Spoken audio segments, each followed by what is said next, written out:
Pulmonology కార్యక్రమానికి తిరిగి స్వాగతం. డాక్టర్ గారు, మరి నిమోనియా రావడానికి ప్రధానమైన కారణాలు ఏంటంటే? నిమోనియా అందరిలో రాదు. సాధారణంగా మన బాడీ ఇమ్యూనిటీ అనేది బాగా స్ట్రాంగ్గా ఉంటే మాత్రం ఇలాంటి ఇన్ఫెక్షన్లు రావు.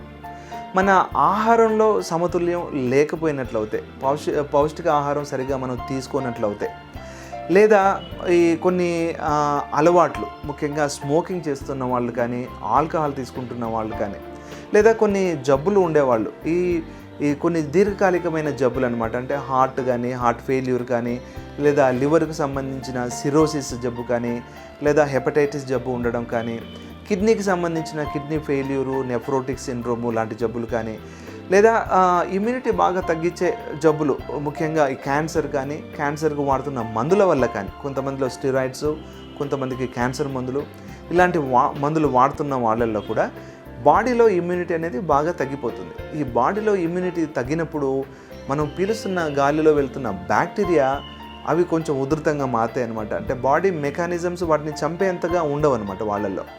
కాబట్టి ఆ బ్యాక్టీరియా పవర్ఫుల్గా మారిపోవటం, అది ఇన్ఫెక్షన్ రావటం, ఆ ఇన్ఫెక్షన్ సివియర్గా చేయటం, అది బాడీ అంతా కూడా పాకేటట్లుగా చేయడం కూడా చేస్తూ ఉంటుంది.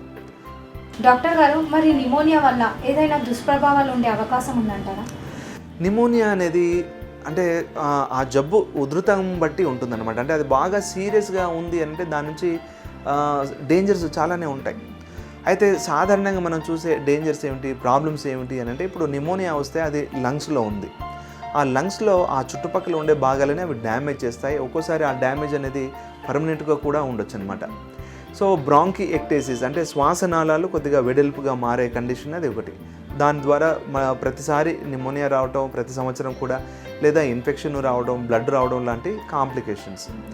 అయితే కొంతమందిలో నిమోనియా వచ్చిన తర్వాత అది తగ్గకుండా సరైన మనం యాంటీబయాటిక్స్ లాంటి మందులు మనం వాడకుండా ఉంటే ఆ చుట్టుపక్కనే మనకు ఆ యాబ్సెస్ మాదిరిగా మారే ప్రమాదం ఉందన్నమాట. అంటే దీన్ని లంగ్ యాబ్సెస్ అంటాం.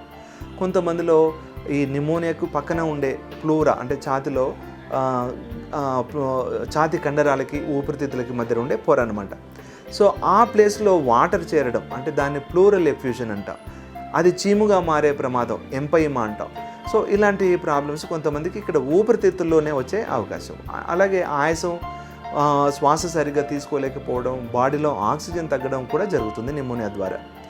అయితే నిమోనియా అనగానే ఈ ఊపిరితిత్తుల వరకే కాంప్లికేషన్స్, ప్రమాదాలు ఉంటాయని కాదు. బాడీలో ఎక్కడైనా కూడాను ఆ బ్యాక్టీరియా అనేది బ్లడ్ ద్వారా ఏ అవయవానికైనా కూడాను పాకే అవకాశం ఉంది. ముఖ్యంగా హార్ట్ చుట్టూ ఉండే పెరికార్డియం, అక్కడ ఆ ఫ్లూయిడ్ రావడం కానీ పెరికార్డైటిస్ అంటాం, లేదా మయోకార్డైటిస్ కానీ, అలాగే జాయింట్స్కి వెళ్ళడం, అక్కడ ఆర్థరైటిస్కి జబ్బు చేయటం, ఒక్కోసారి మెదడుకి పాకటం, కిడ్నీకి వెళ్ళడం, లివర్కి వెళ్ళడం, వాటిని డ్యామేజ్ చేయటం, వాటి ఫంక్షన్స్ని డ్యామేజ్ చేయడం, దీన్ని మల్టీ ఆర్గాన్ ఫెయిల్యూర్ అంటాం అనమాట. ఇవన్నీ కూడా ప్రమాద స్థాయికి తీసుకుని వెళ్ళేవే. ఒక్కోసారి ఊపిరితిత్తుల్లోనే ఏఆర్డిఎస్ అంటాం అనమాట. అంటే అది శ్వాసకోశాల్లో మొత్తం కూడాను ఆ జబ్బు పాకిపోవటం అనమాట. సో ఆ జబ్బు వచ్చినప్పుడు శ్వాస సరిగా ఆడదు, ఆక్సిజన్ రిక్వైర్మెంట్ ఉంటుంది. ఆక్సిజన్ అందక వాళ్ళకి వెంటిలేటర్ కూడా మనం అందించాల్సిన అవసరం ఉంటుందన్నమాట. సో కొంతమందిలో ఇది ప్రాణానికి హాని కూడా దారితీసే అవకాశం ఉంటుంది. డాక్టర్ గారు, మరి ఒక వ్యక్తిలో ఈ నిమోనియా ఉంది అని ఎలాంటి పరీక్షలు చేసి నిర్ధారిస్తారు? నిమోనియా అనేది వాళ్ళ లక్షణాలను బట్టి మనం ఇన్వెస్టిగేషన్స్ కూడా చేయాల్సి ఉంటుంది.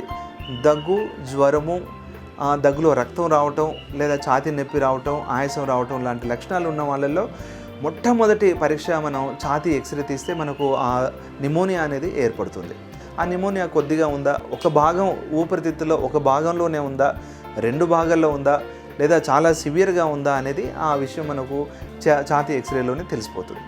అయితే కొంతమందిలో ఆ ఛాతీ ఎక్స్రేలో తెలవకుండా ఉన్నప్పుడు, ఇంకా క్లారిటీ కావాలి అనుకున్నప్పుడు మాత్రం సిటీ స్కాన్ అనేది ఒక హయ్యర్ ఇన్వెస్టిగేషన్. సిటీ స్కాన్ను ఛాతీకి కూడా చేస్తారు. ఛాతీకి ఈ సిటీ స్కాన్ చేయడం వలన మనకు దాని క్లారిటీ ఇంకా ఎక్కువ వస్తుంది. దానివల్ల నిమోనియా వల్ల ఆ లోకల్ ఏరియాలో ఉండే డ్యామేజెస్ ఏమైనా ఉన్నాయా అనేవి కూడా, ఈ ఏఆర్డిఎస్ లాంటి కండిషన్స్ ఏమైనా ఉన్నాయా అనేవి కూడా మనకు తెలిసిపోతుంది. అలాగే ఛాతీలో వాటర్ కూడా వస్తుందా అనేవి కూడా మనకు దాంట్లో తెలిసిపోతాయి. అలాగే శ్వాస నాళాలకు పక్కన ఈ కణతలు అనేవి కొన్ని ఉంటాయి అన్నమాట. అవి కూడా ఉన్నాయా లేవా అనేది కూడా తెలిసిపోతుంది. సో సిటీ స్కాన్ తర్వాత కాకుండా కొంతమందిలో మాత్రం బ్లడ్ ఎగ్జామినేషన్స్ కంపల్సరీగా అవసరం పడతాయి. ఈ బ్లడ్ ఎగ్జామినేషన్లో ఈ ఇన్ఫెక్షన్ అనేది ఎంత సివియర్గా ఉంది, తెల్ల రక్త కణాలు ఎంతగా పెరిగాయి అనే దాన్ని బట్టి మనం ఆ సివియారిటీ ఆఫ్ ఇన్ఫెక్షన్ ఎంత ఉంది అనేది మనం డిసైడ్ చేస్తాం అనమాట. సో వీటితో పాటు బ్లడ్ కల్చర్స్ అనేవి, అలాగే స్ఫూటం కఫం తీసిన తర్వాత దాంట్లో స్ఫూటంలో ఎలాంటి బ్యాక్టీరియా ఉంది, అది నాన్ ట్యూబర్కులర్ బ్యాక్టీరియానా లేకపోతే మామూలుగా టీబీ బ్యాక్టీరియానా, ఈ నాన్ ట్యూబర్కులర్ బ్యాక్టీరియా అయితే అది ఏ రకమైన బ్యాక్టీరియా అనేది కల్చర్ అండ్ సెన్సిటివిటీ చేస్తే అవి ఏ మందులకు లొంగుతాయి అనేది కూడా ఆ విషయాలు దాంట్లో వస్తాయన్నమాట. సో ఇవి సాధారణంగా మనం చాలామందిలో చేసే పరీక్షలు.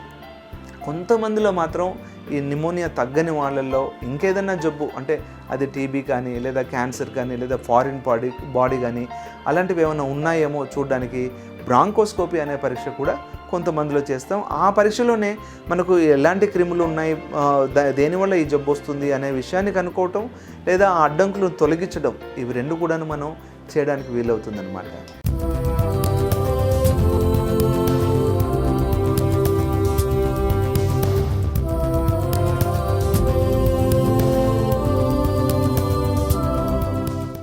నిమోనియా వ్యాధిని గుర్తించడానికి ఎలాంటి పరీక్షలు చేస్తారు?